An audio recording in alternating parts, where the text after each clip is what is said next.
Hi Esther, thanks for coming. Yeah, hey. How are you today? I'm good. You're good. So I invited you because you participated in a program in Malta, right? Yes. And you prepared a little bit of a presentation about your experiences. So Yes. thank you for that. I'm going to start your presentation, and you can introduce yourself first, and then talk about what you experienced during the program. Okay? Okay, yes. What do we see? Yes, so it's some pictures about Malta, mostly the capital city and other cities. Um, and yeah, just some pictures. Actually, Malta is beautiful, so I chose one of my favorite pictures here. Mhm. Okay, so let's move on. Um, Yeah, so my name is Esther Aros. I'm from Hungary, and now I'm 17, but I did this exchange program when I was 16. So it was last year. I went out in January and came back at the end of March. So it was 3 months what I spent in Malta. And you say you did your second year of high school, so it's Yeah, year it's year 10th grade. 10, right? Yeah, 10th grade, yeah. yes. Mhm. So as I told, I arrived to Malta in 2024 in January. And actually, at the moment when I arrived to Malta, it was a delegate of the partner organization of Your Way who was waiting for me at the airport. And he picked me up and we went to this campus. This was in a city named Xira. And I spent there 2 days with other exchange students who went to Malta in the same time as me. So in January, of course. And like we get to know each other a little bit and went to I wouldn't say to explore Malta because it was just 2 days, but just a little bit get around in Malta, um, in the local cities and the capital city. So yeah, that's how I spent my first 2 days in Malta. And Th- then This was the orientation camp, I think we call it this way. How uh, many students were there? Do you remember? it was me and three more, two Mhm. from Germany and one from also from Hungary. Actually, one of the German girls, later she became my roommate. So it was Oh, actually a okay. little bit Yes. easier that I already knew my roommate and the girl who I will go to school with. Um, yeah. And after these 2 days, my host mom, I mean our host mom, because it was me and this German girl, she picked us up and yeah, we went home, had dinner, and next day we went to school. So basically, that was the first 2 days. I think that was a Sunday when we went home, and next day was Monday. So we went to school. The public transport in Malta is a bit crazy, so that was a hard way to get to school, but we made it. So at first we got our timetable, of course, and met some of our teachers, mostly the ones we had class that day. And like I also met with some of my classmates, but since in Malta I don't have just one class, like it works like for one subject I have different classes. So for example, for German I had a different class than for biology. So I didn't know all Different of my classmates. classmates Yeah. on the first day. Mhm. Okay. So students are just rotating around the subjects, if I understand you correctly here. Yes, yes, yes, kind of like that. Mhm. So actually, I think that was mostly the first day. Obviously, everyone was interested, like who I am, why am I here, how many um, months I will spend there. So it was basically like an introduction day. I introduced Mhm. myself and also got to know the school. Um, And sorry, can you go back because I see your timetable. yeah, So this is like a full day, what we see in the timetable?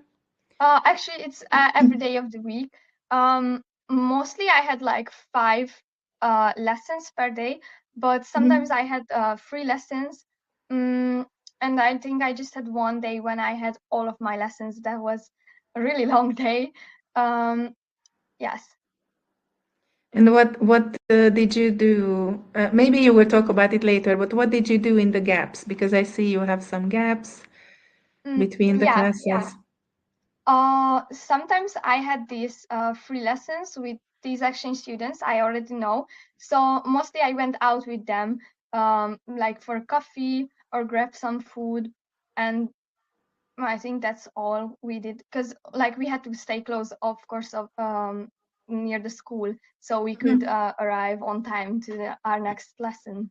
Yeah, so the school in general, I had 6 subjects. One of them was compulsory for everyone. This was system of knowledge. So this system of knowledge was one Maltese constitution, one environmental science, like also protect the environment, and things like this. And the third one was kind of like history. So these 3 was system of knowledge itself. And besides this, I could choose 5 more subjects, and 2 of them was A levels, so advanced levels. And I chose biology and English for my A levels, and IT, marketing, and German for intermediate level. When did you choose the subjects? It was before you went to the program or on the first day? Yes, before I went to Malta, I got like a list. What can I choose? And sometimes there was a problem because what I chose was, like a crash in my timetable, so I had to choose it again. But it was before I went to Malta. And as I mentioned before, I didn't have just one class. Like for every subject, I had another class. So it was a little bit harder to find friends and like get to know people. But at the end of the day, everyone was really helpful, especially when they saw that I was lost in the beginning. And the teachers are the same, so they were nice and helpful, and some of them was really, really interested in my culture and Hungary in general. How can we imagine one class? How many people, how many students are there usually? How many international students did you have in the same school? Like international students in one class, I think that was 1 or maximum 2 people per class. But in general, in the school, I think there was like 10 international students. And yes, like how many people in the class, it depends on the subject. So for example, in English, we were less than in biology, for example. So it depended every time on the subject.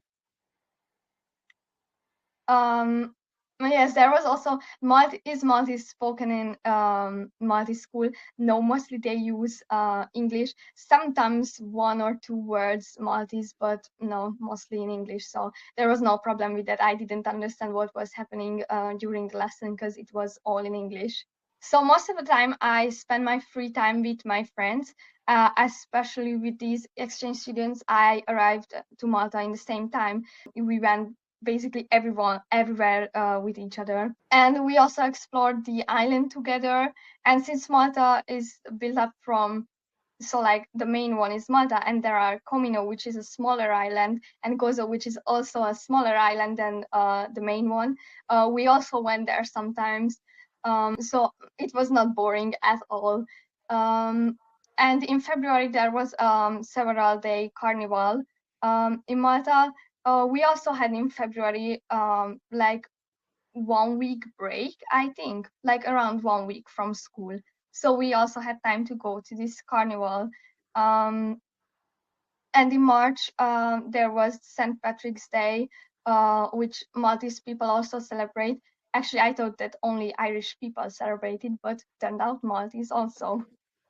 So this was mostly how I spent my, for example, weekends. Every weekend we went out somewhere, some other cities, or for example to the beach, or like to one of the other islands of Malta.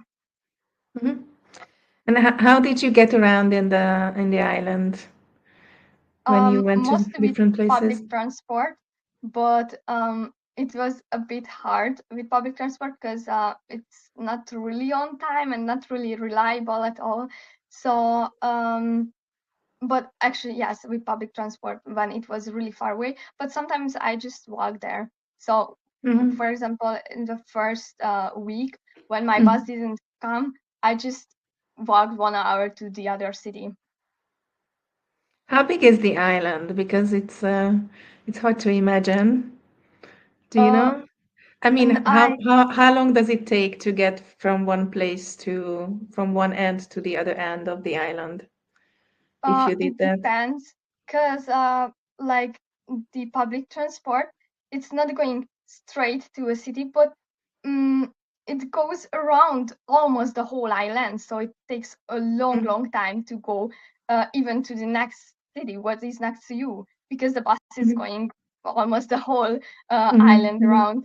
But I think one time my IT teacher mentioned that the whole island is around 20 kilometers long or something.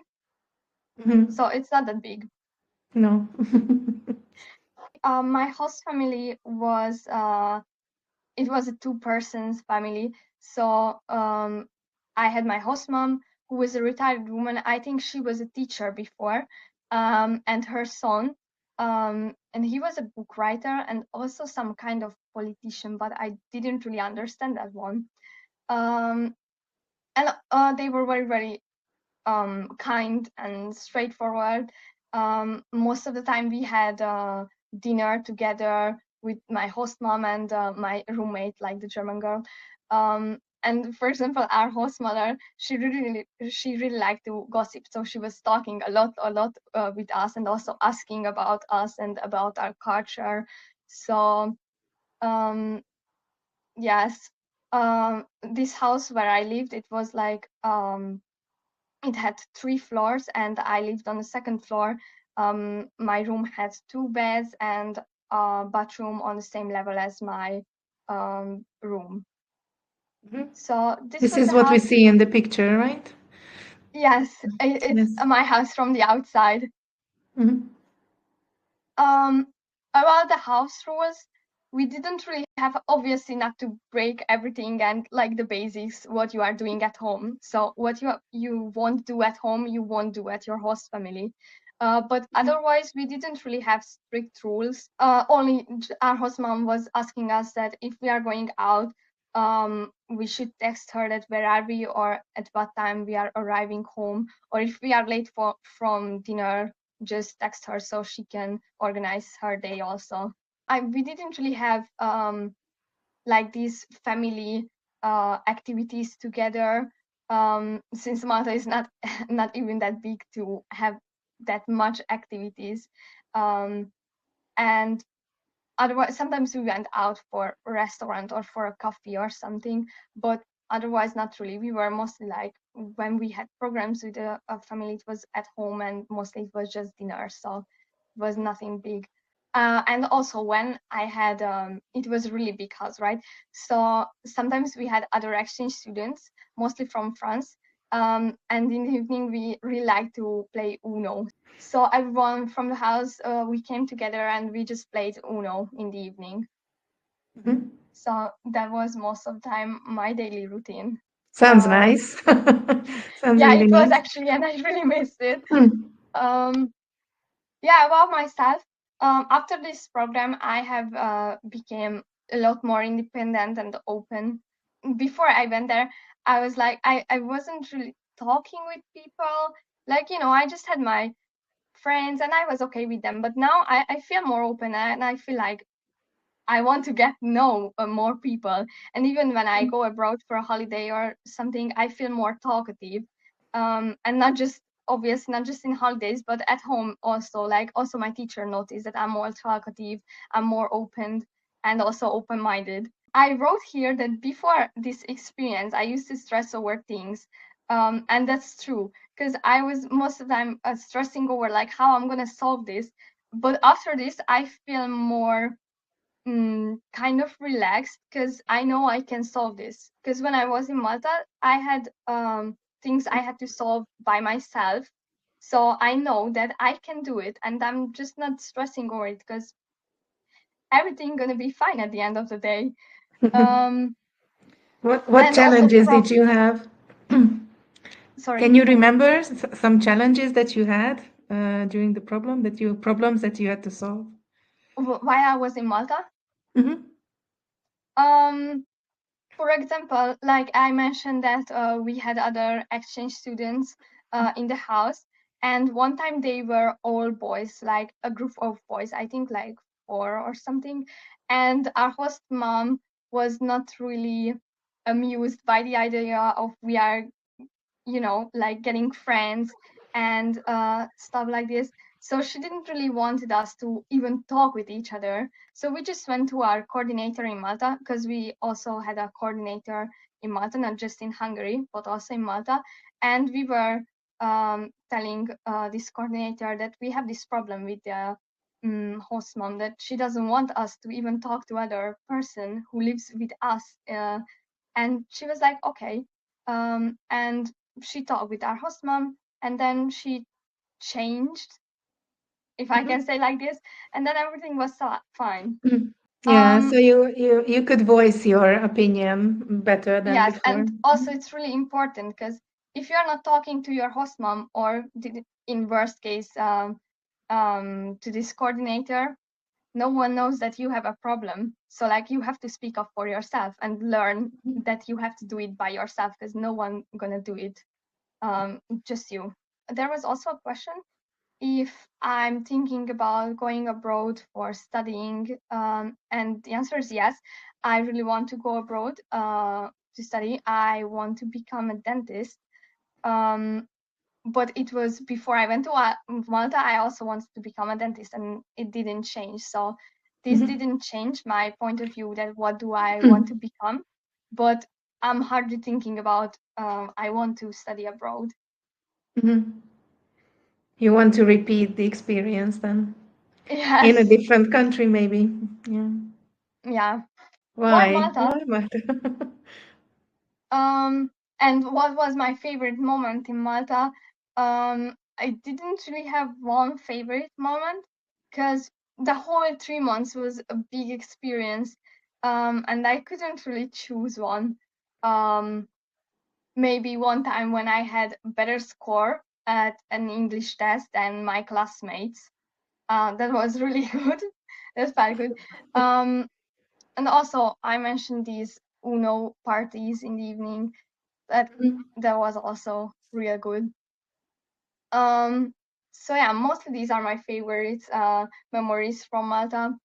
And about these friends, I still keep in touch with them. Also from with my roommate from Germany. I went back twice to Malta already, and both of the times we were organizing our holidays to be in Malta at the same time so we can meet. But also I have one of the students who were living in the same house as me. I'm also still in touch with him. He lives in the Caribbean. But also I got friends from my own country in Malta. So yeah, mostly I'm still in touch with the people I got to know there. Yes. How many have you ever counted how many nationalities did you meet during your experience? Actually, just out of curiosity, because I think at least 10. I would no, not 10, but like around 7, I would say. Because even if my classmates were living in Malta, some of them were immigrated to Malta, so they were not born here, but they lived there for a long time. So what would you recommend to our future students who are thinking now to go, because now actually we are in the phase for recruiting students for September. And we have a couple of families who are thinking about it. Mhm. So what would you say? I would say Malta is a very, very good choice. Firstly, of the climate, it's really good, even in winter. And secondly, the people there are very lovely, and they welcome other nationalities. And even though it's not a rare thing that there are exchange students in Malta, they are still very nice with you and very, very curious and interested in you, and also really helpful.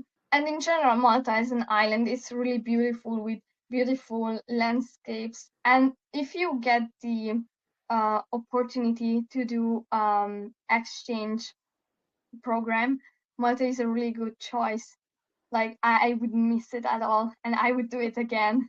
Nice. Thank you so much, Esther. I could have many more questions, but we could talk for hours, I think, about your experiences. Yeah. One question came to my mind when you were talking about the host family and dinners. How's the food in Malta? Did you like it, or is it Yeah, any actually, different from what you experienced before? I would say it's very similar to Italian food. Like, at least my host mom served a lot of pasta, for example, like pasta with pesto and also pizza. So I would say it's really similar to Italian food, but also they have a lot of traditional food. For example, they eat rabbit. Well, I didn't try. And some of the pastries, they also have traditional ones. So in general, it's similar to Italian, at least what I tried, but they have their own special foods. Is there anything that you think a student must do in Malta when they are there? I would definitely visit Comino. That's beautiful. Like that's a smaller island, and the water there, it's so clear. You can literally see through it. So it's it's it's a thing I wouldn't miss it because it's so beautiful. And also just explore the whole island, because a lot of people do not do this, and I think they miss a lot because it's beautiful, the whole island. Mhm. Okay, thank you, Esther, so much for sharing your experiences. And well, maybe we keep in touch for for the future. And I wish you good luck in your studies and in your desire to go to university abroad as well. So hopefully you can your desire will be, your wish will be fulfilled. Thank you so much. Yeah, I hope so. Thank you. Bye bye. Bye.